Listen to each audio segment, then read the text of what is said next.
Okay, good morning. And today I wanted to discuss my calendar theory. I wanted to discuss it because it can be very confusing to people.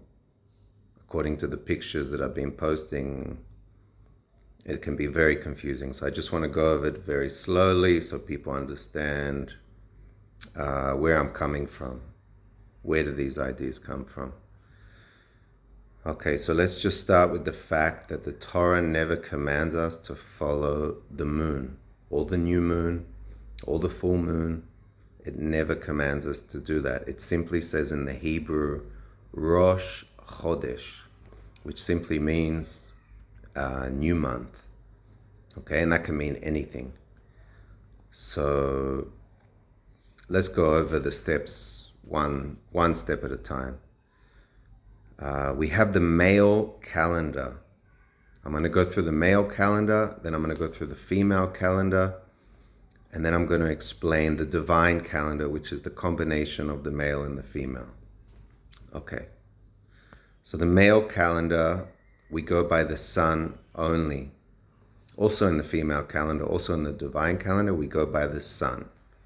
A 24-hour day is determined by the sunrise and the sunset. In the Hebrew calendar, we begin the day when the sun goes down. We begin after sunset, not sunrise.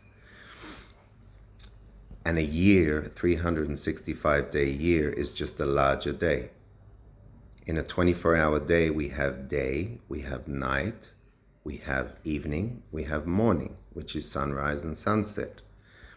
So in a year, you have winter, summer, springtime, which is sunrise, and the fall, which is sunset. The same idea. It's just a larger 24-hour day. So in the male calendar, we begin the count from March 12th, okay? And 12 months of 30 days and a 13th month of 5 days. That's the male calendar. We begin the count from March 12th. Now the female calendar also begins at March 12th, which is the morning before sunrise. Sunrise would be March 21st, and the morning after sunrise would be Pesach, celebrated for 7 days as the morning after sunrise. Rosh Hashanah would be the evening before sunset, about half an hour, 40 minutes before sunset. Yom Kippur would be sunset. That's the turning point of the 24-hour day. And Sukkot would be the evening after sunset. That's Sukkot. So, I just wanted to talk about the comparison between a 24-hour day and a year because they're completely connected, completely parallel. And the male calendar, 12 months of 30 days, a 13th month of 5 days. Beautiful. Now, the female calendar has 7 months of 52 days as a week in the year.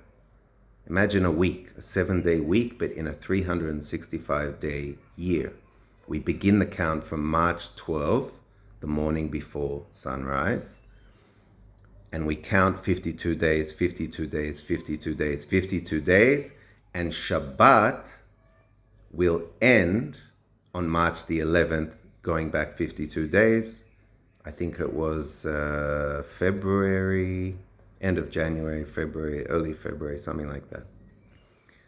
The point is, the 7 months of the female calendar correspond with the 7 species in Deuteronomy 8:8, which are, number 1, the wheat and the barley. Number 2, the grapes. Number 3, the figs. Number 4, the pomegranate. Number 5, the dates. Number 6 was the olives, right? And number 7, it says honey, okay? So I've worked out that we actually make honey from dates, or dates by itself, date honey, or date and figs together. That's another possibility.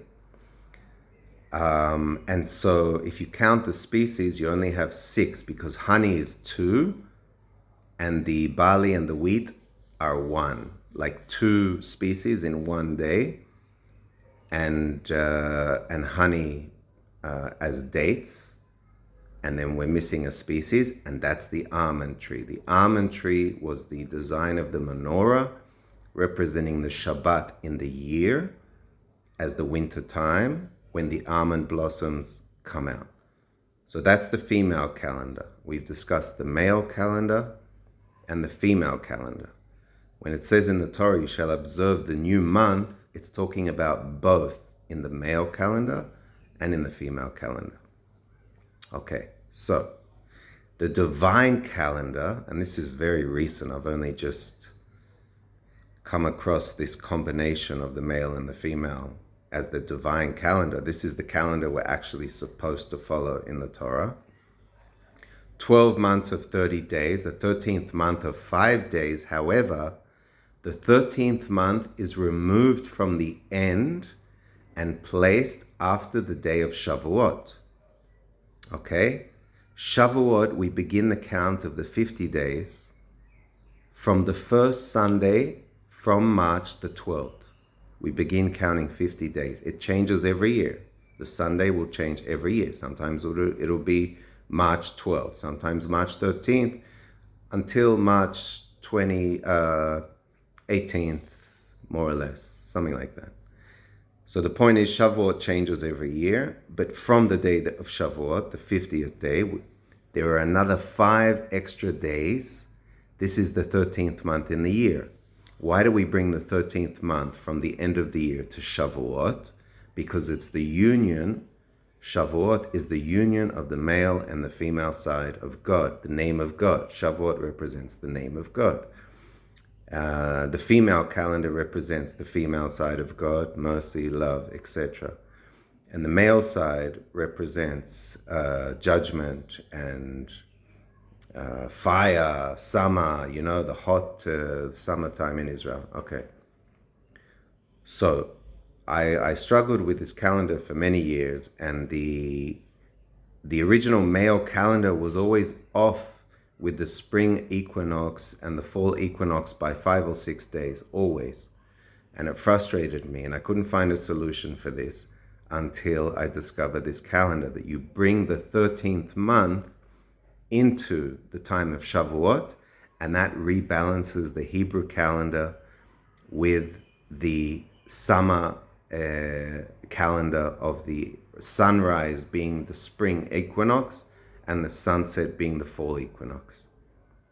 I hope that's understood. I put a few pictures to make it clearer, and I hope any questions, just write in the comments. Thank you. Have a good week.